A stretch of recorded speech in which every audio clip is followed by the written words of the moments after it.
howlgalkan wuxuu shaafiyay laabta dadka muslimiinta meel kasta oo ay joogaan waxaana baraha bulshada maanta camimay bishaaraadka iyo hambalyada ay dadweynuhu hawada u soo marinayaan hoggaanka mujaahidiinta iyo junuudooda qaar kamid ah warcilinada dadka muslimiinta ayaan idinkaga soo ururnay meelo kala duwan oo baraha bulshada ah inta badan Facebook waxaana idin soo gudbinaynaa aragtida iyo dareenka dadweynaha ee ku aadan howlgalkii gaalkacyo waxa inoo soo jeedinaya walaalkeen Ismaaciil haye Ismaaciil hadii aan ku bilowno nin lagu magacaabo Axmed Daaci ayaa wuxuu soo qoray Allahu akbar Allahu akbar Allahu akbar Allah ayaa ku mahadsan waan u mahad celinaynaa geesiyadii naga farxiyay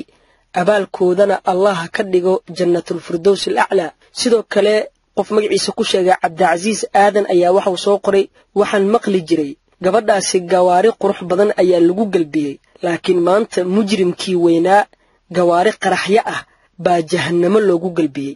sidoo kale nin lagu magacaabo Cabdiraxmaan Maxamed Timcade ayaa isaguna wuxuu soo qoray Allahu akbar ha ogaadaan kuwa nabiga aflagaadeynaya in geesiyada tawxiidka meel walba ay ugu dhici doonaan sidoo kale nin lagu magacaabo Abu Safiya al-Muhaddith ayaa wuxuu soo qoray Allah shabaab ha guuleeyo farxad iyo reereen ha siiyo kuwa cadooli dilana jannada Allah ha geliyo sidoo kale gabar lagu magacaabo Faadima ayaa iyaduna waxay soo qortay Allahu akbar Allah ka aqbalo waxay difaacayeen geesiyadaasi cirdigii nabigeena Muhammad sallallahu alayhi wasallam waxaana Allah uga baryayaa in geesiyadaasi uu nabi Muhammad sallallahu alayhi wasallam maalinka qiyaamaha la soo saaro gabar kale ayaa iyaduna waxay soo qortay Allahu akbar walillahi alhamdu warkii igu faraxdinta badnaa in badan aan sugayay ayaa maantay isoo gaaray nin lagu magacaabo Cabdalle Gabow wax badan ayaan sugayay inaan maqli doono dhawaqan hadda soo yeeray Allah ayaa mahad iska leh Allah waxaan uga baryayaa inuu abaal mariyo dadkii fuliya amaliyadaasi iyo kuwii soo qorsheeyay nin kale lagu magacaabo Maxamed Cabdullaahi ayaa isaguna wuxuu soo qoray Allahu akbar waan sugayay amaliyadan Allah ka aqbalo mujaahidiintii saaka ku shahaado qaatay fulinta amaliyadaasi gaalkaasi mujaahidiintu ay dileena naarta Allah ku fogeeyo nin lagu magacaabo Jamaal Yuusuf ayaa wuxuu soo qoray ninkaasi wuxuu ahaa Musaylamaha 2018 cidii dishana waxaan u rajeynayaa in Allah agtiisa ajr iyo abaalmarin ay ku heli doonaan gabar ayaa waxay soo qortay Allahu akbar maalintii aan maqlay in ninkani warkaasi uu yiri waxaan isir adduunyada lama sii joogi doono qiyaamihii ayaa dhici raba laakiin saakay farxadeeda alle baa og gabar kale oo deeqa lagu magacaabo ayaa waxay soo qortay alxamdulillah alle ayaa mahad iska leh ee fududeeyay dilka gaalkaasi waxaan Allah uga baryayaa ajr weyn raggii abaabulay howshaasi nin magaciisa ku soo gaabiyay geesiyada ayaa waxa uu soo qoray Allahu akbar allow jannay geesiyada tawxiidka ee aan ku faraxno waa kuwaasi mar walba saliibiyiinta asalka ah qalcadaha ugu dhacaya murtadiinta iyo munaafiqiintana qudha ka jaraya gabar lagu magacaabo Abyan ayaa iyaduna waxay soo qortay Allahu akbar raggii fuliya amaliyadaasi maxay waajibna saarna naga dul rideen allow martiqaadkooda hagaaji sidoo kale qof lagu magacaabo Farxaan Bashiir Ahmed ayaa isaguna wuxuu soo qoray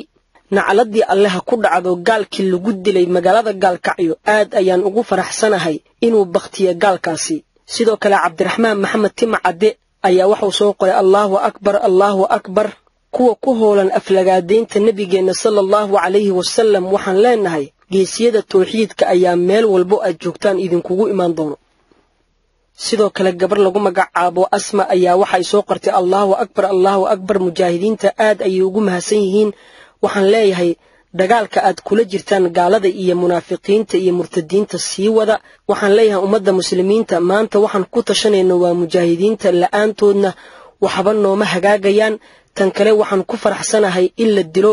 ninkii nabigeena sallallahu alayhi wasallam aflagaadiye ee nabinimada sheegtay kaasi wuxuu ahaa walaalkeen Ismaaciil oo inoo soo koobay warcilinada dadka muslimiinta ah isla markaana cabirayay dareenka dadweynaha ee ku aadan howlgalkii hadiyeenimo ee Gaalkacyo balse inta aadan ka bixin Ismaaciil warbaahinada Soomaalida ah sidee bay u hadalhisay weerarkan maxaase kamid ah aragtida ay bixinayeen dadka warcilinada ka dhiibanayay warbixinada ay qorayeen warbaahinadaasi warbaahinada ku hadla afka Soomaaliga ayaa markii uu gaal Cabdiwali Cali Cilmi Yare aflagaadeeyay nabigeena Muhammad sallallahu alayhi wasallam waxay qabteen barnaamijyo ay ku cadeynayaan in uu gaalnimo ku dhacay gaalkaasi iyagoona xilligaasina barnaamijyadoodana ay soo fariisiyeen culummo kuwaasoo iyaguna gaalnimo ku xukumay gaalkaasi maanta mujaahidiintu ay ka takhaluseen. balse maxaa isbedelay markii maanta mujaahidiinta ay howlgal loogu argudaya nabigeenna Muhammad sallallahu alayhi wasallam ay ka fuliyeen magaalada Gaalkacyo howlgalkaasi oo lagu dilay gaalkii nabigeenna Muhammad sallallahu alayhi wasallam aflagaadeeyay isla markaana nabinimo sheegtay iyo ilaaladiisa. balse warbaahinadii cadowga ee shalay gaalnimada ku xukumay gaalka mujaahidiintu ay dileen ayaa isla maanta ku magacaabay gaalkaasi sheekh iyo wadaad iyagoona arrintiisana ku tilmaamay mid muran ku jirtay taasoo ay ku doonayaan inay ku daboolaan gaalnimada uu ku dhacay Cabdiweli Cali Cilmiyare. warbaahinada ku tilmaamay gaalkaasi nabigeenna sallallahu alayhi wasallam aflagaadeeyay inuu yahay wadaad ayaa waxaa ka mid ah TV-ga Universal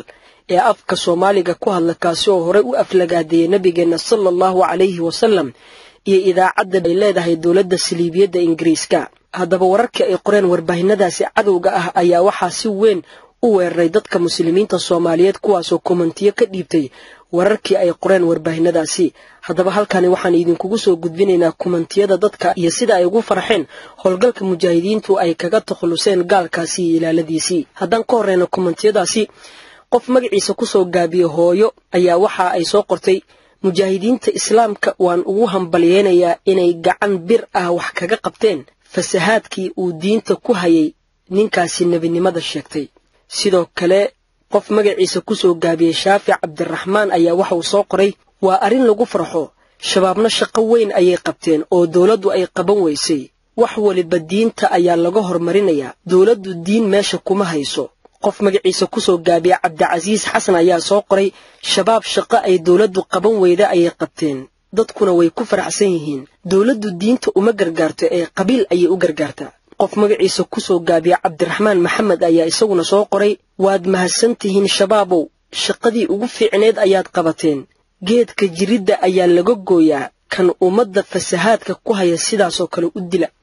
sidoo kale qof magaciisa ku sheegay Mawlid Maxamed Samatar ayaa waxa uu soo qoray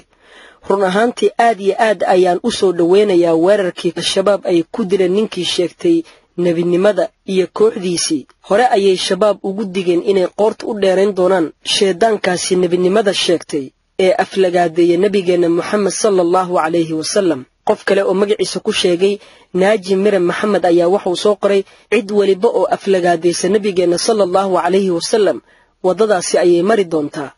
dadkii dilay ninkaasina mucjizo Allah u soo diray ayay ahaayeen. qof magaciisa ku sheegay Cabduqaadir Xasan Gooni ayaa wuxuu soo qoray isaguna qofkii iimaan leh aad ay u farx gelinaysaa arrinkan ninkani wuxuu ahaa fitno loo soo diray ummadan Allahu akbar Allahu akbar. qof kale oo magaciisa ku soo gaabiyay Cabdirisaaq Garyaqaanka ayaa isaguna wuxuu soo qoray isagu wuxuu istaahilay in la dilo gaalkaasi waayo waxa uu ku jeejeesay diinteena suuban walibana waxa uu aflagaadeeyay nabigeenna Muhammad sallallahu alayhi wasallam. gabar magaceeda ku sheegtay Luul Cabdiraxmaan ayaa iyaduna waxay soo qortay ilaah baa ku mahadsan gaalkaasi uga raaxeeyay dhagaha muslimiinta rabbi ha barakeeyo kuwii khaarijiyay isaguna wuxuu helay wuxuu galabsaday. qof kale oo magaciisa ku sheega Cabdullaahi Micraaj ayaa isaguna wuxuu soo qoray Allahu akbar Allahu akbar ciise iyo sharaf muslimiinta ay u sugnaatay waa maalin taariikhi ah. qof kale oo magaciisa ku sheega Bishaar Axmed Bishaar ayaa isaguna wuxuu soo qoray ma sha Allah guulaysta al-shabaab oo jira oo jooga waligiin. gabar lagu magacaabo Saara Xaaji Cusmaan ayaa iyaduna waxay soo qortay ma sha Allah wallahi waa arin lagu farxo sheedaankii hadii uu tagay Allahu akbar Allahu akbar.